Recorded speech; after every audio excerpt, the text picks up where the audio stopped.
नमस्कार साथियों, अगर आप भी एक पेंशनर हैं और पेंशन राशि का लाभ आपको भी प्रतिमाह मिलता आ रहा है तो स्पेशली फरवरी के महीने में आप सभी पेंशनर्स के लिए एक बहुत बड़ी खुशखबरी सामने आ रही है। चाहे आप वृद्धा पेंशन लेते हो, चाहे आप विधवा पेंशन लेती हो या फिर आप दिव्यांग पेंशन धारक ही क्यों ना हो, होली से पहले ये न्यूज़ आना आप सभी के लिए एक बहुत बड़ी खुशखबरी है। जी हाँ साथियों, थंबनेल पर आपने देख ही लिया है कि आज की इस वीडियो में किस टॉपिक पर बात होने जा रही है। तो चलिए वीडियो को स्टार्ट करते हैं। साथियों यहाँ पर देखिए, मैंने पिछले लगभग 7 से 8 दिन से मैं इस टॉपिक पर वीडियो बना रहा हूँ कि आपकी पेंशन जो है वो फरवरी माह में आ जाएगी, होली से पहले आ जाएगी और बढ़ी हुई राशि के साथ आ सकती है।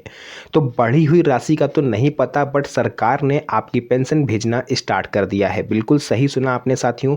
और मैं आपको बताऊंगा कि किन राज्यों में पेंशन सबसे पहले आना शुरू हुई है और क्या होली से पहले आपके राज्य में पेंशन आने की संभावना है। ये जानने के लिए अपने राज्य का नाम कमेंट सेक्शन में जरूर लिखें, क्योंकि मैं हर राज्य का नाम नहीं ले सकता, मेरे पास पूरी लिस्ट है। अगर आप बोलोगे, अपना राज्य का नाम कमेंट करोगे, तो मैं आपको बता सकता हूं कि होली से पहले आप उम्मीद रखिए पेंशन मिलने की या फिर ना रखें। तो रिसेंटली जो न्यूज़ निकलकर सामने आ रही है मीडिया रिपोर्ट्स के अनुसार, सरकार ने होली से पहले पेंशन धारकों के अकाउंट में पैसा भेजना शुरू कर दिया, तीनों ही कैटेगरीज में, चाहे वृद्धा पेंशन हो, विधवा पेंशन हो या विकलांग पेंशन हो। और रही बात कि बढ़ी हुई राशि के साथ आ रहा है, तो बढ़ी हुई राशि के साथ नहीं आ रहा है, क्योंकि जो राशि बढ़ के आनी थी वो 1 अप्रैल के बाद सरकार इस पर विचार करेगी। फिलहाल अगर आप यूपी से हो तो आपकी पेंशन जो है 500 रुपये में इंक्रीमेंट हो चुका है, जो कि 1 अप्रैल के बाद से आपको देखने को मिल भी जाएगा।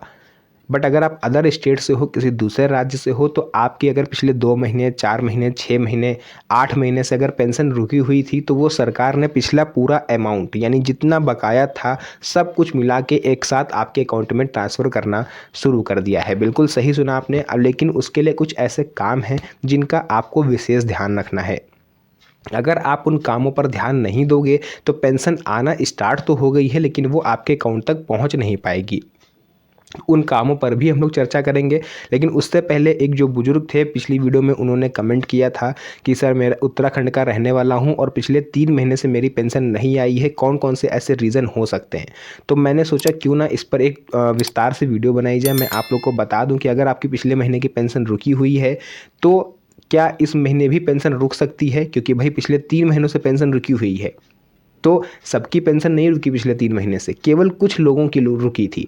क्यों रुकी थी? अगर आपने उस चीज़ को सुधारा नहीं है तो फरवरी माह की पेंशन भी आपकी रुक सकती है। अब उन कामों को ध्यान से सुनिएगा। नंबर 1 पर सरकार ने 30 नवंबर 2025 लास्ट डेट रखी थी लाइफ सर्टिफिकेट जमा करने की। तो अगर आपने लाइफ सर्टिफिकेट जमा नहीं किया था, उसके बाद सरकार ने उस डेट को एक्सटेंड कर दिया था 31 जनवरी 2026 तक, बट बहुत से लोग फिर भी जमा नहीं कर पाए, तो अब उनकी पेंशन सरकार ने होल्ड कर ली है। अब सरकार का कहना यह है कि जब तक आप लाइफ सर्टिफिकेट जाके अपना जमा नहीं कर दोगे, चाहे ऑनलाइन घर बैठे हो या फिर आप बैंक में जाके जमा करो, जब तक आप अपनी उपस्थिति दर्ज नहीं करवा दोगे, तब तक सरकार आज जो पेंशन राशि है, चाहे पिछले कई महीनों की ही क्यों ना बाकी हो, आपके अकाउंट में नहीं भेजेगी।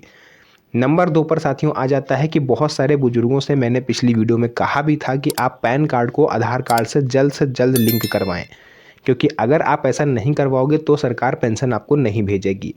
इसके पीछे का रीज़न साफ है कि सरकार आपके जो भी आप वित्तीय लेन देन करते हो उस पर नज़र रखना चाहती है, क्योंकि कई सारे सीनियर सिटीजन्स अभी ऐसे पकड़े गए हैं, कई सारे जो हमारे दिव्यांग भाई बहन थे वो ऐसे पकड़े गए हैं कि वो कहीं पर जॉब कर रहे हैं, 20-25 हज़ार रुपये सैलरी भी उनकी प्रति माह आ रही है, फिर भी वो 1000 रुपये की पेंशन के पीछे उन्होंने सरकारी फॉर्म भर दिया।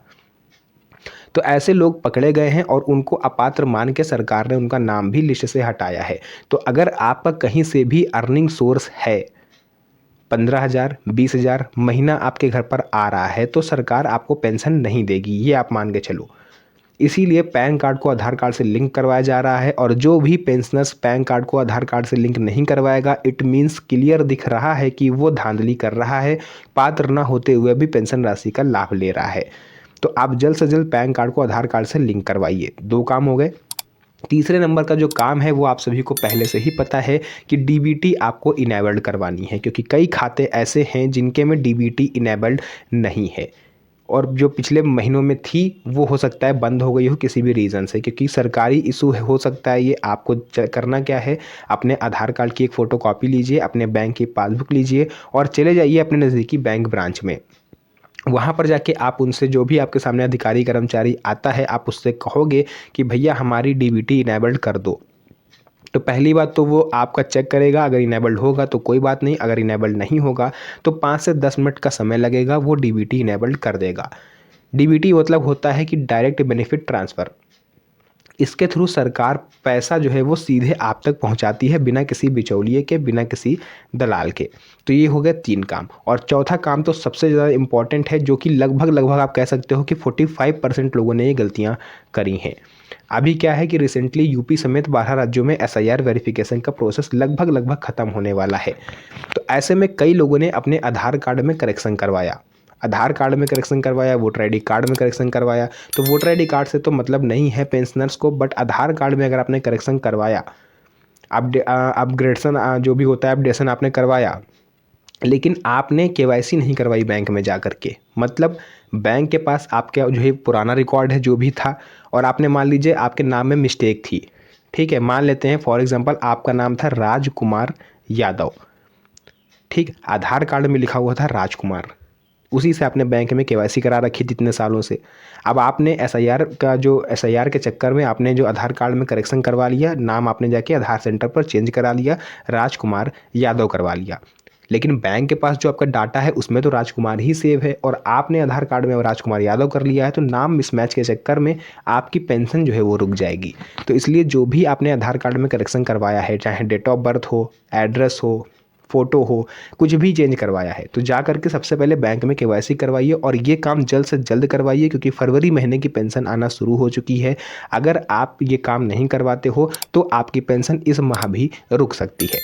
तो जो भी डिटेल थी मैंने आपको पूरा बताया है। अगर आपके कुछ भी ऐसी चीज़ है जो समझ में ना आई हो, जिसमें आपको कन्फ्यूज़न लग रहा हो, तो आप कमेंट सेक्शन में लिख दीजिएगा, उसका रिप्लाई मैं आपको दे दूँगा, और अगर संभव होगा तो मैं आपकी मदद भी करूँगा।